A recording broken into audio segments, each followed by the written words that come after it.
Sasa sikia nikwambie, yani cha kwanza kabisa ukinikera, yani ukinikera, nampigia yule ex wangu. Juu umenielewa? Nampigia ex wako? Kumbe una ex wako kukupa furaha wewe. Ana nini cha kunizidi mimi yule ex wako? Sasa sikia nikwambie. Sikia nikwambie, kwanza ex wangu jinsi alivyo. Nini?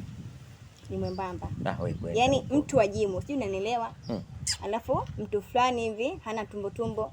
Yaani wewe unanikeraga wewe. Sasa kukera nini? Wewe unakuwa unachokaga mapema, mimi yani unanikera wewe, unaniuzi wewe, lakini yeye yani unaweza tukaanza asubuhi mpaka usiku au mpaka kesho. Unaendaga kutoka ndani?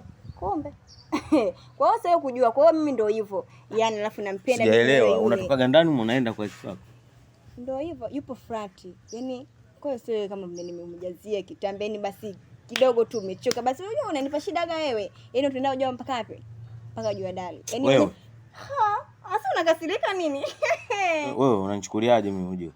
Sasa nikuchukuliaje?